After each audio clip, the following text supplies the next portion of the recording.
This is One Broke Gamer Girl, and this is my review of Marvel's Guardians of the Galaxy, a Telltale series, Episode 1, Tangled Up in Blue, for the PlayStation 4. Here's the thing with the Telltale games. I had seriously sworn them off, unless of course they were a previous franchise that I had already played. For example, The Walking Dead, Minecraft Story Mode, Batman, and etc. You get the point. Anyway, I had no interest in getting this game or even wanting to play this game because, to tell you the truth, I was a little burnt out on these games, and I'm not a fan of Guardians of the Galaxy. I know, shock and awe, but I would have been more excited and willing to purchase this game if it was an X-Men game. Anyway, there were two reasons I took the plunge and purchased this game. One was because it was on sale. You hear that a lot on here, don't you? The second was because I've been creating these Let's Play videos, and Telltale games just work out better for recording them. Anyway, I picked up this game and played the first episode, so here's what I thought about it. Going in with absolutely no knowledge of Guardians of the Galaxy, I had no idea what was going on. I didn't know who the Guardians were or who their nemesis was. I mean, I knew nothing, and this episode is not for people like me. Everything is basically already set in place, and you're supposed to know these characters, and you're supposed to know why the Guardians are trying to take down Thanos. Like every other superhero game, there's the typical villain who is evil and wants to destroy the world. While the Guardians will take down Thanos in the first half hour of this game, the rest of the game revolves around finding out more about what you find when you kill Thanos, which is the Eternity Forge. This mysterious object, which is held by the character you play, Peter Quill, aka Star-Lord, is making him see some crazy things like his dead mother. Is she reaching out to him, or is this all a ploy to trap him? You're going to have to find some answers with some not-so-happy Kree trying to get the Eternity Forge back.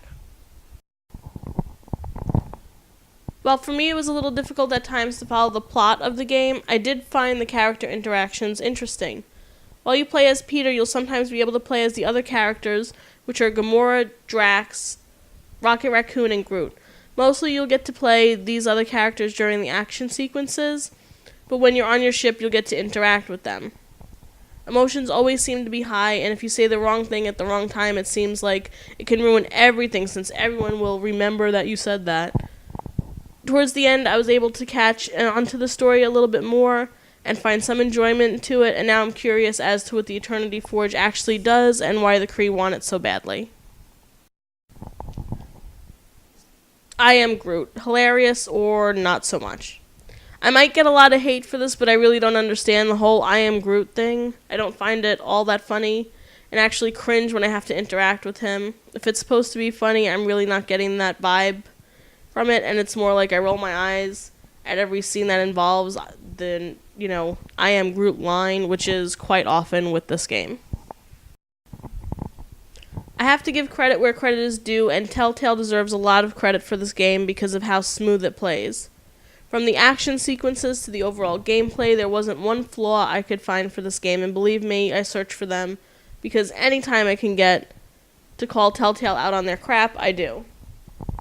Loading times were smooth and felt like actual transitions instead of just a stalling event.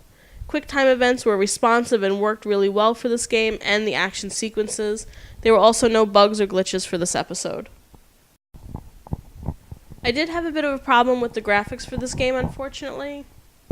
While I feel they do a lot of games right, like The Walking Dead, Batman, Tales from the Borderlands, and The Wolf Among Us, I feel like this game falls into the Game of Thrones category where the graphics don't really match up. For some reason, they just seem awkward, and I feel like they don't capture a movie feel if that's what they were going for, or a comic book feel if that's what they were going for.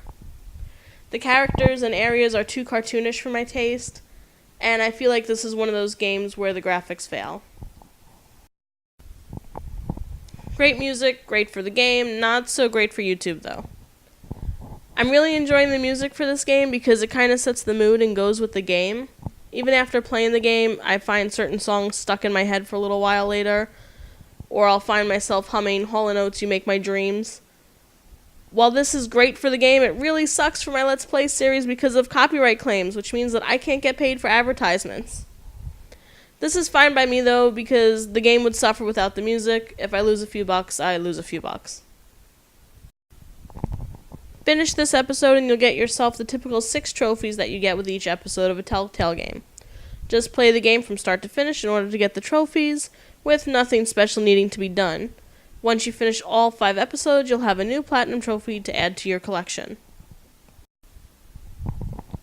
Once again, no multiplayer, and I hate to say it, but it would maybe be nice for this game to have some kind of multiplayer aspect to it besides crowd play.